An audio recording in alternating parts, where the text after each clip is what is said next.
Quarto convegno regionale Il Mantello con il coinvolgimento dei ragazzi e degli studenti per il premio Il Mantello. In questo weekend di San Martino, non a caso abbiamo scelto queste date per celebrare questo convegno che si presenta anche quest'anno molto corposo e molto articolato.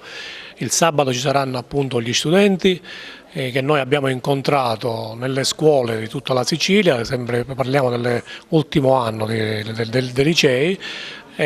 Loro hanno fatto un elaborato e saranno premiati durante il corso del convegno esattamente il sabato mattina. Ci saranno degli ospiti, degli artisti ospiti? Ci saranno anche degli artisti perché questo convegno prevede anche un momento di disimpegno dai problemi molto emozionali, molto carichi di importanza per l'argomento di cui trattiamo, di sensibilità. Abbiamo pensato di avere degli artisti anche qui sul podio del Teatro Pirandello. Dottoressa, preparazione della cannabis, ne parliamo con lei. Buongiorno, la preparazione galenica dei preparati a base di cannabinoidi può essere fatta in due modi. Una volta viene pesata la materia prima, ovviamente con tutti i controlli possibili e immaginabili, viene fatta come forma di decotto, viene fatta bollire per un quarto d'ora nel pendolino e poi praticamente viene filtrata. Diversamente siamo pochi in Italia a fare praticamente la preparazione sotto forma di olio. La base dell'olio è olio d'oliva e quindi l'assunzione viene fatta in gocce. Lei sarà relatrice del convegno?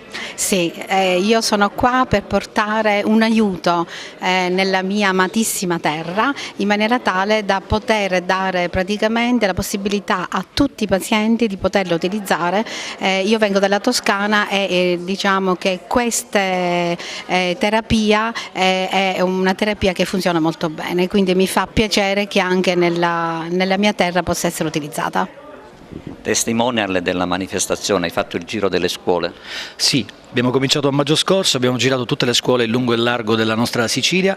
Mi lusinga il fatto di essere testimonial di questa iniziativa importante nella quale si affronta un argomento così delicato, cercando di farlo anche nel mio caso con un briciolo di leggerezza in più.